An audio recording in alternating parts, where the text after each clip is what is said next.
La sorpresa, sense cap mena de dubte, de la jornada, tenint en compte que l'Olot s'havia avançat amb un 2-0, no? Encara més sorpresa, sí. Sorpresa a partir del minut 47, potser, no? Perquè és un autèntic partidàs, un duel entre dos dels gegants de la categoria sense cap mena de dubte.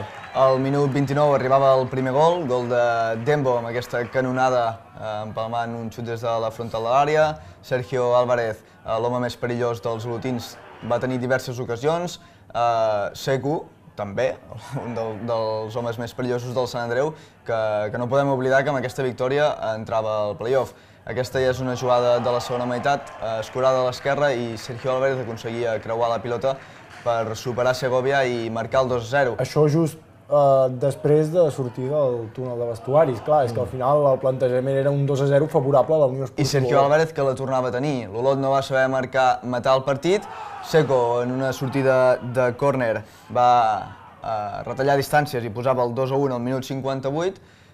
Tenia més ocasions. L'Olot el problema que va tenir és que no va saber materialitzar totes les arribades que aconseguien els seus jugadors, i en una altra jugada d'estratègia, que és on es feia molt perillós el Sant Andreu, amb una altra canonada emulant a Dembo, va arribar al 74, el 2-2, obra de Jorge Muñoz. A les acaballes del partit, Toro, un jugador de refresc, davanter centre que havia sortit feia pocs minuts. Al 87. Al 87 va marcar el 2-3, que deixava un pam de nas a l'Olot, que havia ofert molt bona imatge, molt bon joc, molt bones ocasions.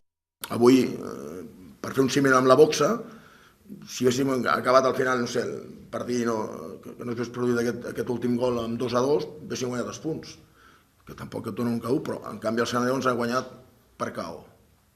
És a dir, el partit controlat i al final et donen un bon ganxo de lo que sigui i et deixen KO. Ens han guanyat per KO. Per KO amb les jugades que s'han produït. És cert que també hem tingut a la primera part una molt clara del Secu, la primera part, però també ja et dic, hem tingut el 3-0 i el 3-1. És un joc d'errors, d'acord? I ara el que no vulgui confiar en nosaltres, que no confiï, jo no tinc cap problema. Ara és quan jo confio més que mai en aquest equip.